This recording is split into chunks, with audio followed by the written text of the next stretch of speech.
उत्तर प्रदेश की लेखपाल भर्ती परीक्षा 2022 में ग्रामीण प्रवेश से संबंधित प्रश्नों को हम अध्ययन करेंगे।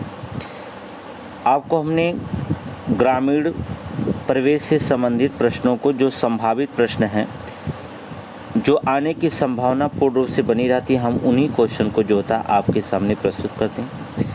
ये लेखपाल का हमारा जो होता है 25 क्वेश्चन आपको रखे गए हैं, जिसमें से 15 क्वेश्चन आपके प्रीवियस के हैं, 10 क्वेश्चन हम आपको जो होता उसी प्रीवियस के आधार पर क्वेश्चन को सॉल्व करने जा रहे हैं।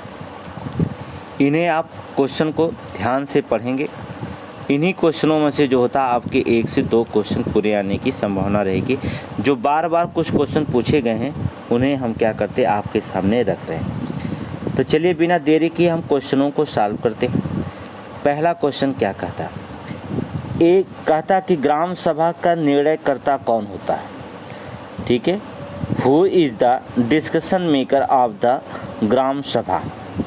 खाप या जेलदार या सरपंच या पटवारी? तो हमने आपको पहले ही बता दिया था कि जो ग्राम सभा का निर्णयकर्ता होता वो आपका ग्राम प्रधान होता, जिसे आप सरपंच कहते हैं। कौन होता है? सरपंच होता है, अर्थात विकल्प नंबर सी आपका ऑप्शन में होगा। अगले क्वेश्चन पे हम ध्यान से देखेंगे। दूसरा क्वेश्चन क्या कहता है? ग्रामीण क्षेत्रों में ऋण आपूर्ति को बढ़ावा देने के लिए की स्थापना की गई थी। क्या स्थापना दी गई थी? हमने बताया था कि ग्रामीण क्षेत्रों में जो होता है ऋण की आपूर्ति भूमि विकास बैंक और रीजनल रूरल बैंक, जैसे आप कहते हैं क्षेत्रीय, रीजनल क्षेत्रीय ग्रामीण बैंक नाम दिया गया था, जो आरबीआई के द्वारा चलाया गया था, रीजनल रूरल बैंक। और दूसरा जो था बैंक और भूमि विकास बैंक। इन दोनों बैंकों की जो था स्थापना की गई ग्रामीण क्षेत्रों में ऋण की आपूर्ति को बढ़ावा देने के लिए। ऑप्शन नंबर सी आपका सही होगा। अगले क्वेश्चन में पूछा गया, क्या क्वेश्चन पूछा गया? ग्राम शब्द का सर्वप्रथम उल्लेख किस साहित्य में मिलता है? हमने आपको डिस्क्रिप्टिव में क्वेश्चन में पढ़ाया था कि अगर ग्राम सभा के देखना तो आपको वैदिक साहित्य में जो होता है पढ़ना होगा। वैदिक साहित्य में हमने बताया था ग्राम की मुखिया ग्रामीणी कहलाती थी। ये क्वेश्चन जो होता था हमने आपको बताया था वैदिक साहित्य में। विकल्प इसमें दिया है ऑप्शन बी आपका क्या है, इसका आंसर हो जाएगा। अगले क्वेश्चन पे ध्यान देते हैं। कहता है कि निम्नलिखित में से कौन सा कार्य प्रबंधन की प्रक्रिया में शामिल है? कहता निम्नलिखित में से कौन सा कार्य जो होता है कार्य प्रबंधन की प्रक्रिया में शामिल है? पहला नियोजन, ये तो नहीं हो सकता। प्लानिंग, रिपोर्ट तैयार करना, एकदम नहीं। बजट आवंटन, ये ऐसा नहीं कर सकता। उपयुक्त सभी करेंगे, नियोजन भी करेगा, रिपोर्ट भी तैयार करेगा, बजट आवंटन करेगा, उपयुक्त सभी क्वेश्चन इसमें ऑप्शन में सही है। सभी प्रक्रिया इसमें शामिल है। ठीक है, अगले क्वेश्चन पे, ग्रामीण या ग्राम विकास के लिए मुख्य रूप से कौन सा विभाग जिम्मेदार है? ग्रामीण या ग्राम विकास के लिए मुख्य रूप से कौन सा विभाग जिम्मेदार है? तो ग्रामीण विकास विभाग एकदम। रूरल डेवलपमेंट डिपार्टमेंट, ये सबसे बड़ा जिम्मेदारी इसी के ऑप्शन नंबर ए ही में मिल गया आपको। ग्रामीण विकास विभाग, रूरल डेवलपमेंट डिपार्टमेंट ही सबसे ग्रामीण विकास के लिए मुख्य रूप से विभाग जिम्मेदार माना जाता है, अर्थात ऑप्शन नंबर ए आपका सही है।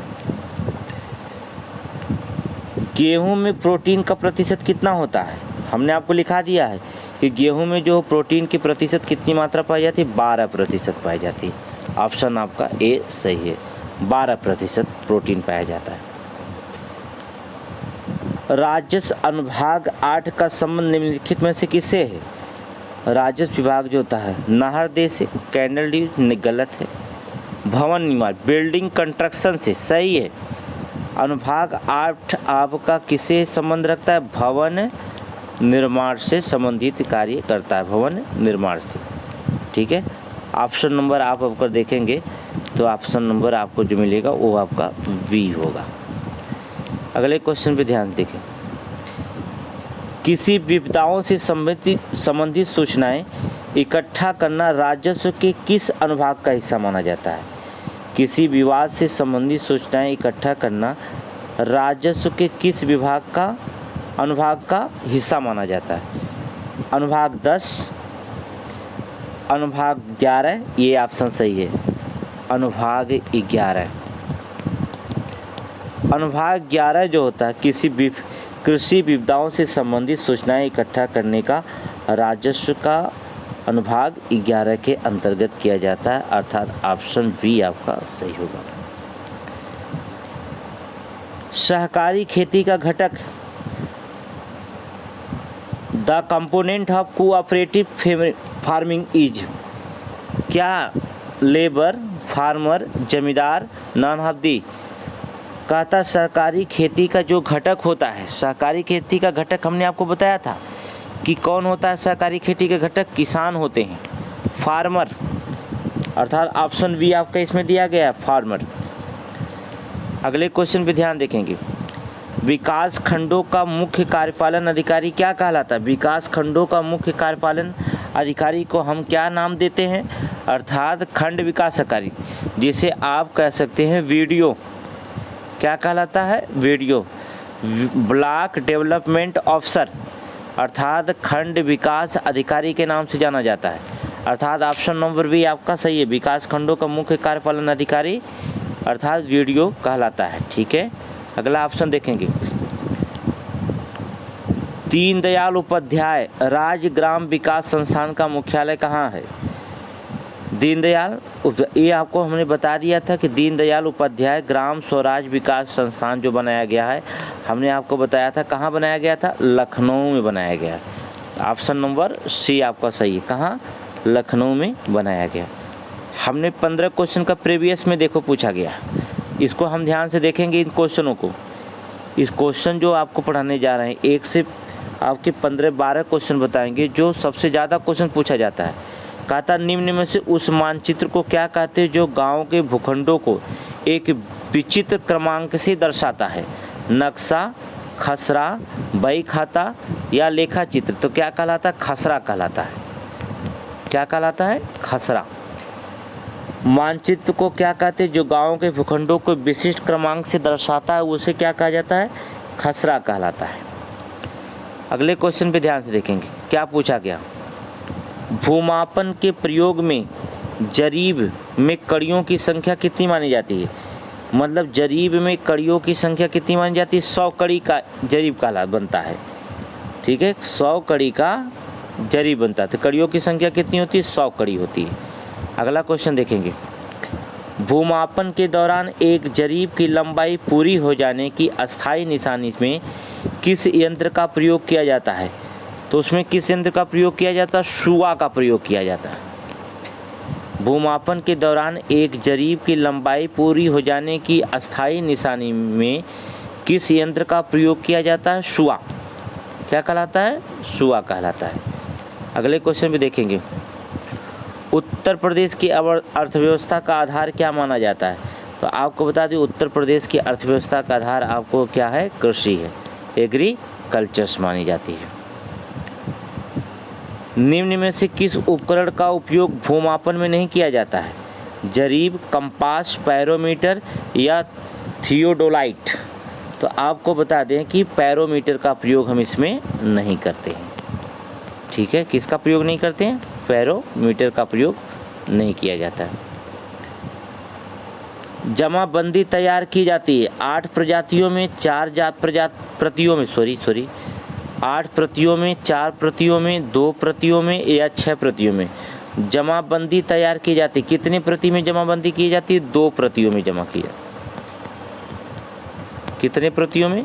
2 प्रतियों में जो होता है। ऑप्शन नंबर सी आपका सही है। जाबो ग्रामीण खेती करने का तरीका कहाँ विद्यमान है? उत्तराखंड में, हिमाचल प्रदेश, नागालैंड या मिजोरम में? तो जाबो ग्रामीण खेती करने का तरीका कहाँ विद्यमान देखा गया है? इसमें आपको हमने बताया था कहाँ पर? हिमाचल प्रदेश में। हमने आपको नोट्स में लिखाया था हिमाचल प्रदेश। हिमाचल प्रदेश में आपको क्या किया जाता है? रखा गया है। अगले क्वेश्चन में देखेंगे। यदि पंचायत भंग होती है तो किस अवधि के अंदर चुनाव होंगे। देखिए, पंचायत अगर भंग हो जाती है तो 6 माह के अंदर किसी भी कीमत में चुनाव हो जाना चाहिए। कितने माह के अंदर? 6 माह के अंदर जो होता है चुनाव हो जाना चाहिए। निम्न में से एक कथन असत्य है। सरपंच ग्राम सभा की बैठक बुलाने के लिए उत्तरदायी होते हैं। एकदम सही है। ग्राम सेवक पंचायत के अभिलेख के संचालन के लिए उत्तरदायी होते हैं, ये भी सही है। सरपंच कर्मचारियों पर ऊपर प्रशासनिक पर्यवेक्षक या नियंत्रण रखता है, ये भी सही है। सरपंच राज्य सरकार को प्रतिवेदन ए अभिलेख उपलब्ध करवाता है, ये आपका ऑप्शन गलत है। विकल्प नंबर डी है बिल्कुल गलत है। ठीक है, इसका कार्य नहीं है राज्य सरकार को जो होता प्रतिवेदन देना। अगले का क्वेश्चन पर ध्यान देखेंगे। निम्नलिखित में से कौन सी पंचायतों के विकास के लिए सुझाव देने वाली सर्वप्रथम समिति थी? पंचायतों के विकास के सुझाव के लिए हमने आपको बताया था, पंचायतों के सबसे पहला था बलवंत राय मेहता समिति। ऑप्शन नंबर ए आपको कौन सी समिति थी? बलवंत राय मेहता समिति। अगला क्वेश्चन, सामाजिक लेखा परीक्षण समिति का गठन किस स्तर पर होना चाहिए? तो किस स्तर पर होना चाहिए? सामाजिक लेखा परीक्षण समिति का गठन जो होता है वैसे ग्राम पंचायत पर होना चाहिए। कहाँ पर होना चाहिए? ग्राम पंचायत, अर्थात ऑप्शन सी आपको मिलेगा। ये क्वेश्चन लास्ट है हमारा। हमने 22 क्वेश्चन को बताया, 24 क्वेश्चन को इसको आप रिपीट करेंगे, इसी में से क्वेश्चन एक आपका फिक्स कर देंगे। कहता तहसील स्तर पर सरकारी निकायों को क्या कहा जाता? पंचायत समिति, यही कहा जाता है। तहसील स्तर पर जो था सहकारी निकाय जो कहलाते हैं वो क्या कहलाते हैं? पंचायत समिति कहलाते हैं। ठीक है, ये हमारा लास्ट क्वेश्चन था। अब इसमें देखेंगे आपको क्वेश्चन में आप ये हमारा वीडियो जो होता है चैनल को जो होता है सब्सक्राइब कर लेंगे, बोला जाता है अपने दोस्तों को भेजिए, फॉरवर्ड करें इस वीडियो को, और जिससे हम अच्छे से अच्छे क्वेश्चन आपको देंगे। किसी भी जो होता है ये 8000 की वैकेंसी में जो होता है एक सीट आपका क्या होना चाहिए? फिक्स होना चाहिए। ठीक है।